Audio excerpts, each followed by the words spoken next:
E aí, pessoal, quem já se deparou com uma dívida, seja do lado de quem cobra ou de quem deve, com certeza já ouviu falar em protesto, não é mesmo? Mas o que isso quer dizer na prática? Hoje, a gente vai mergulhar fundo no protesto de títulos. Vamos entender o que é, quais são os tipos e principalmente aqueles detalhes que fazem toda a diferença na hora da prova e no dia a dia. E para guiar nosso bate-papo, estamos usando como base o caderno de estudos número 9 sobre espécies de protesto. É um material incrível preparado pelo professor doutor Marcelo Lessa, que é o idealizador e mentor do projeto ENAC Turbo. Ou seja, a nossa base aqui é super sólida e aprofundada. Então vamos lá, qual vai ser o nosso roteiro de hoje? Primeiro, os fundamentos, a base de tudo. Depois, a gente passa pelas 3 espécies principais de protesto. Na sequência, vamos entrar numa área super importante para concursos, os protestos especiais. E claro, não podia faltar a regra de ouro da competência. Para fechar, aquela síntese final para garantir que tudo ficou na ponta da língua. Ok, vamos começar do começo. Afinal de contas, o que é esse tal de protesto e em que momento ele entra em campo? A lei define de um jeito bem direto. Olha só, o protesto é um ato formal, um ato solene. Pensa nele como a prova oficial, o carimbo público de que uma dívida não foi paga, sabe? Não é uma cobrança qualquer, é a oficialização de que uma obrigação não foi cumprida. Essa é a essência do artigo 1º da Lei 9.492 de 97. É uma ferramenta que dá publicidade e uma força tremenda para a cobrança de um crédito. E tem que ser rápido, viu? A lei é bem clara quanto a isso. Existe um prazo máximo de 3 dias úteis, contados a partir da apresentação do título em cartório, para que o protesto seja registrado. Esse prazo é o que a gente chama de trido legal. E atenção, ele é fatal, ou seja, não tem choro nem vela, não pode ser prorrogado, tem que ser seguido à risca. Beleza. Agora, por que um título vai parar no cartório de protesto? Muita gente acha que é sempre por falta de pagamento. Mas, isso é um engano bem comum. Como o professor Lessa sempre destaca, a lei, na verdade, nos mostra 3 grandes motivos. Vamos ver? Essa tabela organiza tudo de um jeito bem visual. Primeiro, temos o protesto por falta de aceite. Perceba o momento, ele acontece antes do vencimento e se aplica a títulos específicos. Depois, tem a falta de devolução. Isso acontece quando o sacado, a pessoa que deveria pagar, simplesmente segura o título e não devolve. E por último, o mais famoso de todos, a falta de pagamento. Esse sim só pode acontecer depois do vencimento e vale para todo e qualquer tipo de título ou documento de dívida.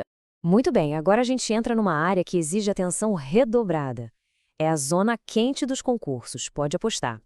Os protestos especiais são cheios daqueles detalhezinhos que podem ser a diferença entre acertar ou errar uma questão. O primeiro deles é o protesto para fins falimentares. Isso aqui não é uma simples cobrança, gente. É muito mais sério. É o ato que prepara o terreno para um pedido de falência de uma empresa. É um instrumento poderosíssimo para comprovar que o devedor empresário não está honrando seus compromissos. E aqui, a atenção máxima. Anota aí, porque isso é uma pegadinha clássica de prova. A súmula 361 do STJ é categórica. Não deixa margem para dúvida. Para o protesto ser válido num pedido de falência, a notificação precisa identificar quem a recebeu. Não basta entregar no endereço da empresa, entende? É obrigatório ter lá o nome da pessoa que assinou o recebimento. Sem isso, o protesto simplesmente não serve para pedir a falência. Então, para resumir, são 3 requisitos super rigorosos. Primeiro, a dívida tem que ser maior que 40 salários mínimos. Segundo, o protesto tem que ser feito no local do principal estabelecimento do devedor, e não onde a dívida deveria ser paga.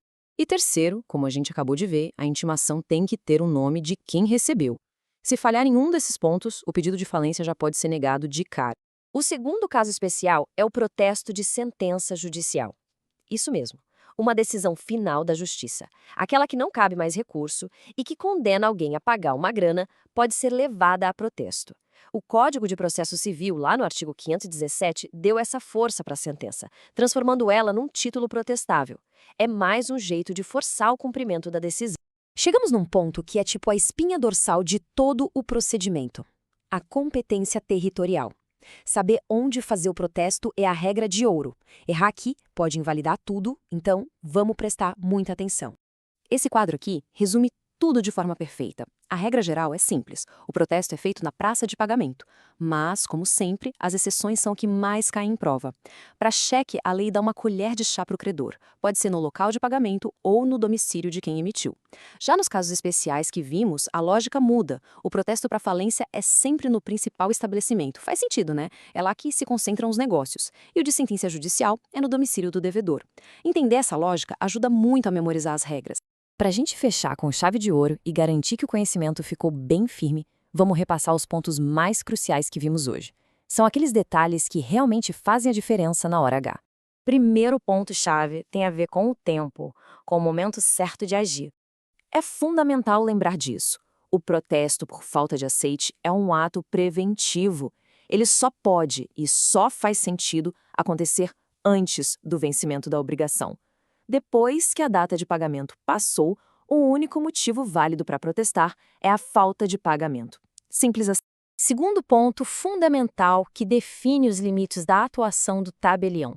O que ele pode ou não pode fazer? A resposta é um sonoro não. O tabelião é proibido de analisar se a dívida prescreveu ou não. Como o professor Lessa sempre reforça, a análise dele é puramente formal. Ele só vai checar os requisitos externos do documento, sem entrar no mérito se a dívida ainda é exigível ou não. E para terminar, a regra de ouro mais importante de todas, aquela que derruba muita gente em concurso, É a da súmula 361, não dá para esquecer. Para um protesto servir de base para um processo de falência, ele deve obrigatoriamente identificar a pessoa que recebeu a intimação. Sem o nome da pessoa lá certinho, o protesto perde a validade para esse fim específico. É um detalhe que decide o destino de um processo. Este resumo foi produzido a partir do conteúdo do projeto ENAC Turbo, sob a autoria e orientação do professor doutor Marcelo Lessa. A gente espera que essa análise tenha ajudado a esclarecer os pontos mais complexos do protesto de títulos.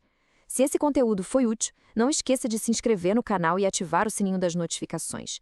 Assim, o YouTube avisa assim que o próximo resumo for liberado. Até a próxima!